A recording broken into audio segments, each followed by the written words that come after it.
Hola a todos y bienvenidos a un nuevo video acerca del procesamiento trigeminal en la deglución. Soy Jorge Silva, fonoaudiólogo, egresado de la Universidad de Talca con estudios en la Universidad Estatal de Campinas. Hoy vamos a ver un video más corto donde hablaremos acerca del rol central general del procesamiento trigeminal en la deglución, por lo que nos vamos a adelantar las diapositivas que hemos visto anteriormente, que eran acerca de la filogenia general del nervio trigémino.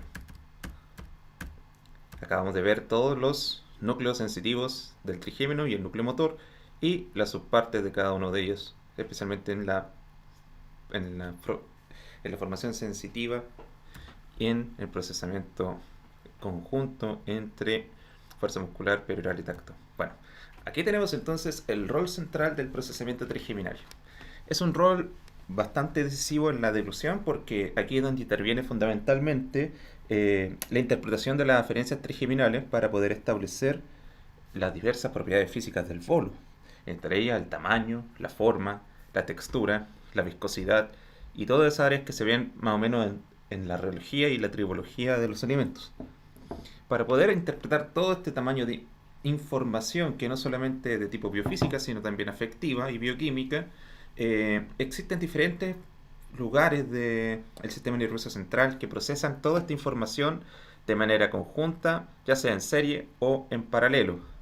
Eh, Hay unos ejemplos bien claros acá, que nosotros podemos ver aquí, el homúnculo, que está representado aquí en la corteza somatosensorial primaria, que se hace un mapa somestésico del cuerpo, cuya mayor proporción va a dar dictada hacia las manos y la cara, perdón, y la boca. Para que se den cuenta entonces de la importancia de tener una somatorrepresentación de la cara, de la boca y de sus componentes y tejidos, debemos darnos cuenta que para poder lograr esto necesitamos un set muy grande de receptores distribuidos estratégicamente en diversos lugares, y además de eso debemos tener en consideración que la representación que nosotros hacemos no interviene en un sistema visual, sino que está fundamentalmente dado por sistemas propioceptivos, que ya nombramos que fueron dos, que es la propiocepción propiamente tal, y los mecanorreceptores que también hacen de propioceptores. Para poder tener en cuenta esto, nosotros tenemos que tener también las dos principales vías sensitivas que transcurren hasta acá, que son la vía epicrítica, que es la de tacto fino, presión, vibración, y la vía protopática, que es la de tacto grueso, dolor y temperatura. Además de las sensaciones turgentes, que son la de carbonatación y picante, y además de la sensación que da el mentol, que es una sensación fría que también se asocia a ciertos alimentos. Bueno, para poder dar cuenta del rol central, tenemos que acordarnos, por ejemplo, de las veces que nosotros hicimos hincapié en el procesamiento cortical del dolor. Eh, por ejemplo, en el dolor dental, nosotros partimos con aferencias que llegan y hacen sinapsis primero en el ganglio trigémino y luego en el subnúcleo del subnúcleo eh, en uno de los subnúcleos del núcleo espinal del trigémino, que es este de acá, el interpolar. Y a partir de eso va a mandar ciertas aferencias a lugares estratégicos del tronco encefálico, como la sustancia gris acueductal, hasta llegar a los núcleos del RAFI, que son los que modulan esta sensación de dolor para que pueda ser interpretada de una manera no desorganizada. Y por lo general hay diversos trastornos donde estos dos sistemas están alterados y donde la persona siente un dolor muy exacerbado. Bueno, otro que ya mencionamos acá es la representación somatotópica del procesamiento trigeminal, y otro es la modulación troncal, diencefálica y cortical de todo este manojo de informaciones que van a dar nuestra representación final del bolo y de lo que sucede en la boca durante la formación del bolo y la deglución. Bueno, haciendo un pequeño resumen, nosotros tenemos primero las neuronas de primer orden, que serían las que sinaptan en el ganglio trigeminal, excepto, claro, las de la propiocepción, que sinaptan directamente en el núcleo mesencefálico del trigémino. Tenemos las neuronas de segundo orden, que son los núcleos del trigémino, que ya nos vemos cuáles son, y las neuronas de tercer orden, que son los núcleos del tálamo. Esto en aferencias, claro, para llegar al final a la corteza cerebral en diversos puntos de ella donde se interpretan diversos aspectos de la sensación de tacto.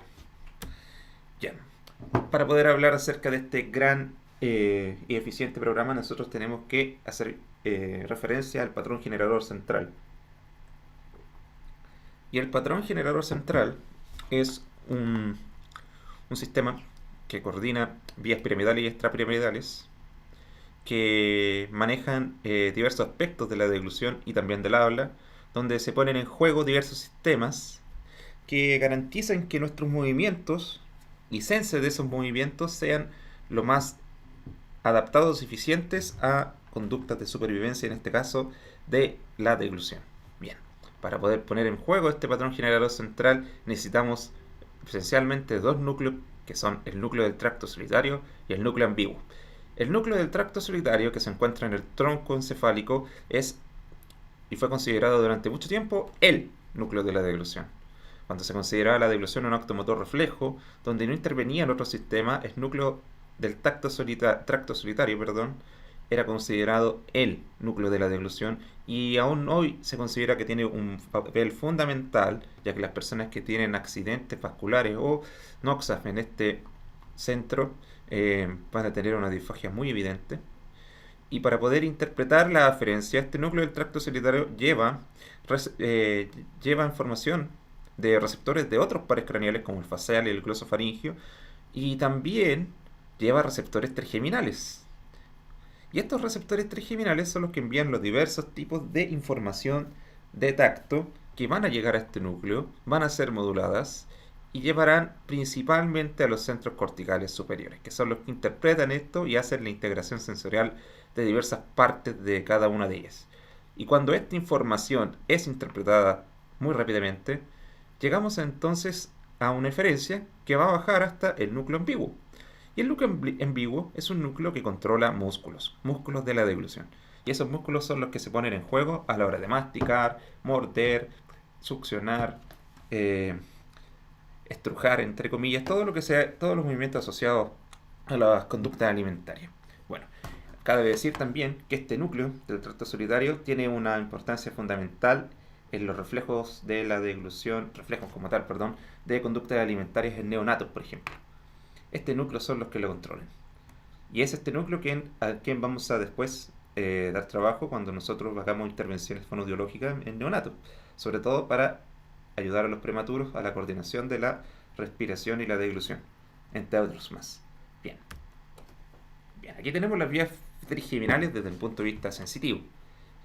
Estas vías trigeminales comienzan en lo que nosotros vimos anteriormente y dependiendo del tipo de información van a terminar en dos fascículos principales, que son el fascículo trigémeno-talámico anterior y el fascículo trigémeno-talámico posterior. En el anterior vamos a procesar información nueva, filogenéticamente hablando, que vendría siendo la epicrítica, y en la de posterior principalmente información de tipo protopática. Ya. Estas dos cositas de acá van a llevar aferencias hacia el núcleo ventral posteromedial del tálamo. Y para no hacerlo tan difícil, nosotros vamos a considerar solamente al tálamo como el principal director de orquesta de todas las aferencias sensoriales que llegan al cerebro, excepto la del olfato, que es directa. Y lo que hace el tálamo acá es servir como centro de relevo para este tipo de sensaciones que van a llegar a distintos puntos y tejidos de la boca y del sistema estomatognático en general. A estos otros núcleos del tálamo que llegan por vía espinal van a llegar información de otro tipo que va a ayudar a la modulación general de todo este procesamiento para después ser llevado a centros cognitivos, de centros de mayor desarrollo filogenético, que vendrían siendo la corteza somatosensorial, cuyas áreas son la primaria, la secundaria y la suplementaria. No sé si ese es el orden exacto de las áreas de Brodmann, pero sé que son esas tres áreas las que van a procesar esta información. Y cuando esa información ya es integrada, procesada y asociada, bueno, bajamos entonces y van a llegar otra vez al tálamo hasta el núcleo ventral posterior oral del tálamo. Si se fijan, aquí hay un gran tip para poder darse cuenta de la conducta oral en sí.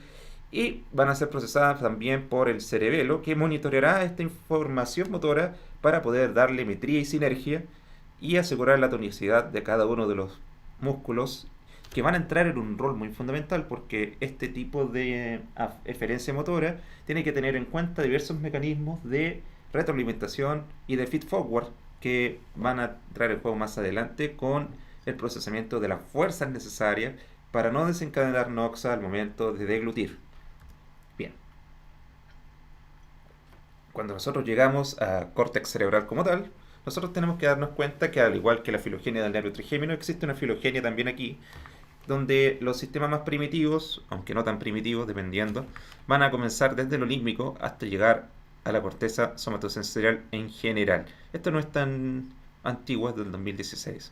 Y Rajapa y Malandraki hablan acerca de tres grandes subsistemas del procesamiento cortical, que son el sistema límbico, que ya hablamos acerca de él, que procesa la información afectiva de la comida, y la modulación del dolor.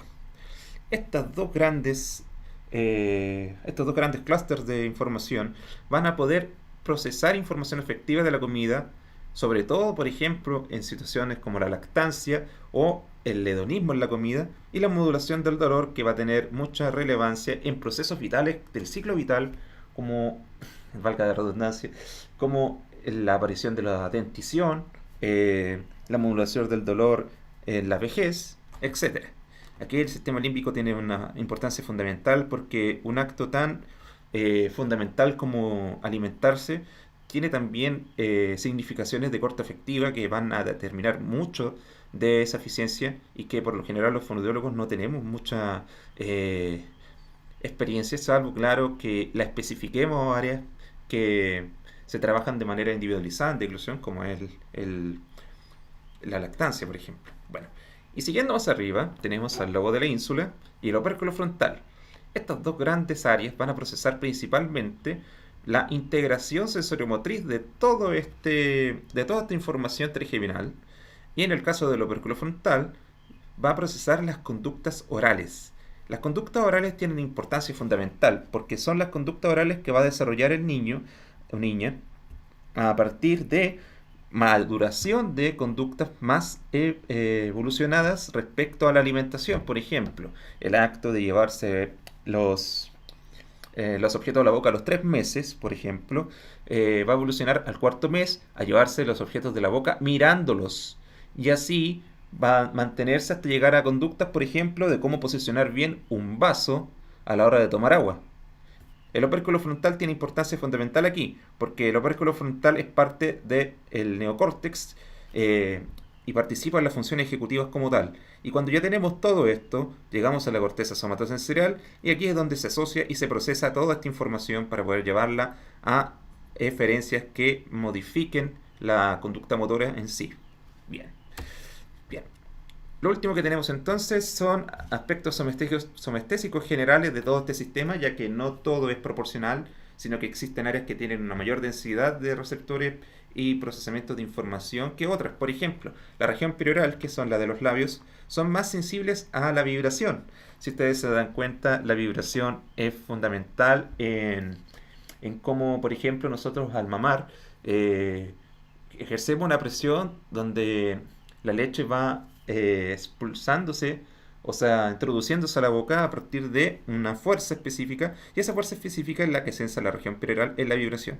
Y como dijimos antes, ese sense es muy particular, ayuda a una deglución más modulada, que tiene que ver con el patrón generador central que hablamos antes.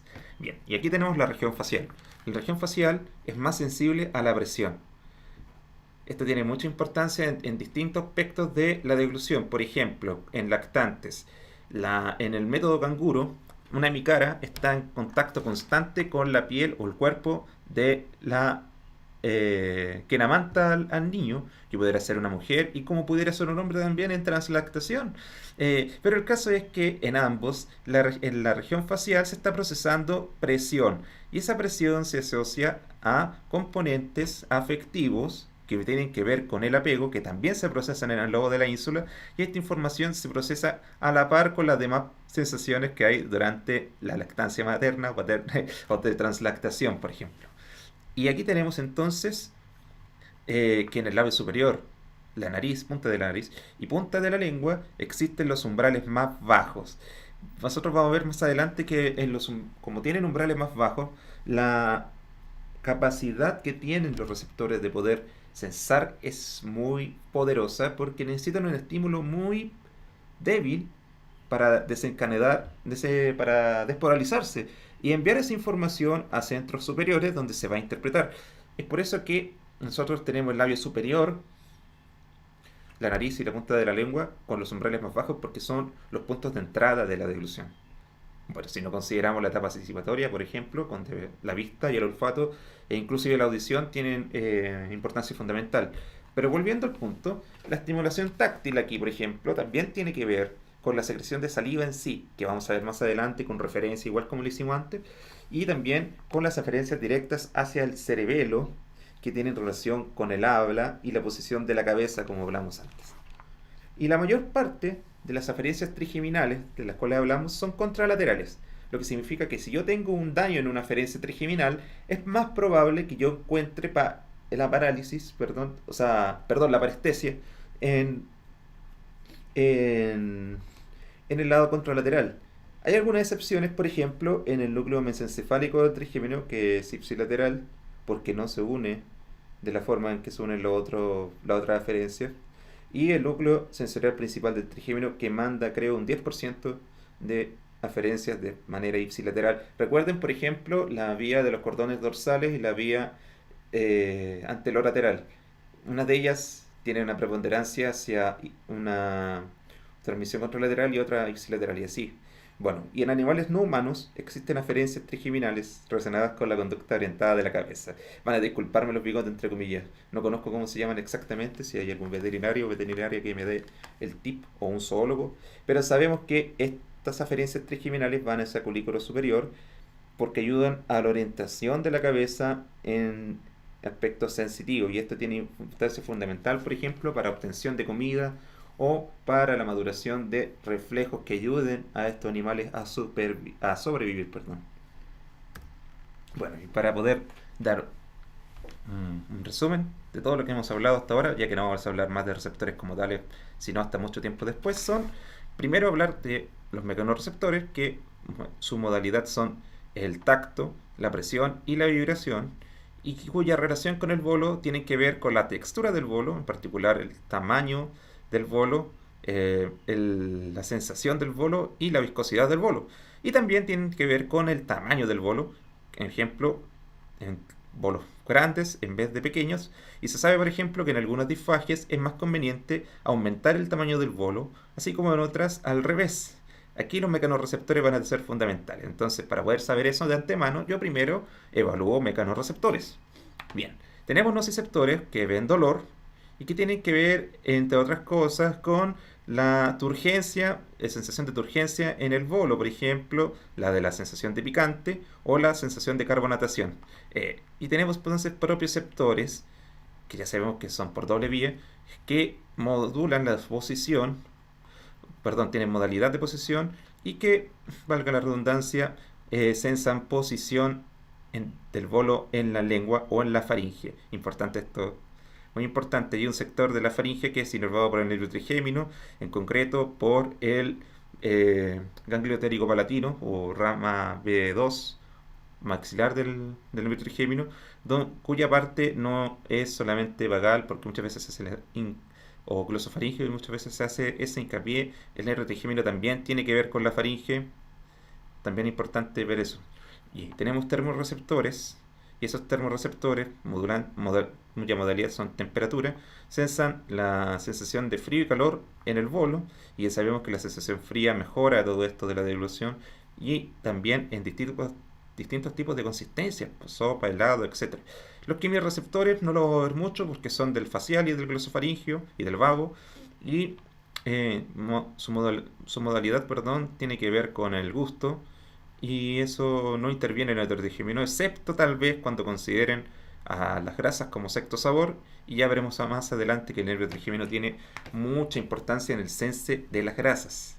Así que esos chistes mal habidos de que el gusto es mío no van a servir para el nervio trigémino en un tiempo más. Ya.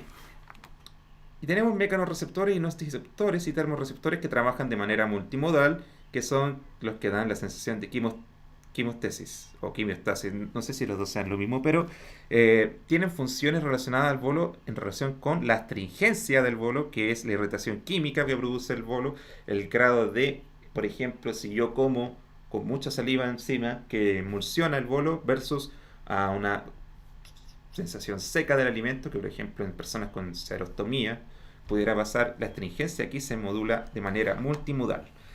El efecto de frío que produce el bolo, por ejemplo, en un helado de menta, que es diferente a un helado de diferente sabor, por ejemplo, o con la esencia de vainilla, por ejemplo, también tiene que ver con esto. Y la carbonatación, que habíamos dicho antes que era parte del grupo grande de sensaciones extrañas llamadas turgencia, donde se procesa lo picante, lo carbonatado, lo frío, etcétera, frío entre comillas, que tienen que ver con la carbonatación de la soda en este caso, que ayuda también a mejorar la deglución. Bueno, y eso ha sido todo por hoy.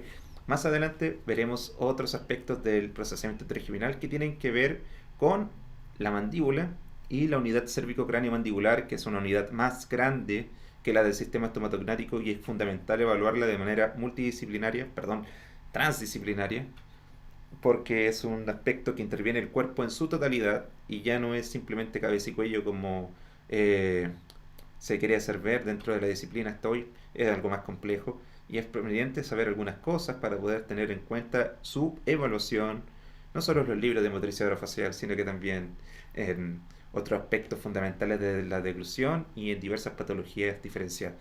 Eso ha sido todo. Muchas gracias.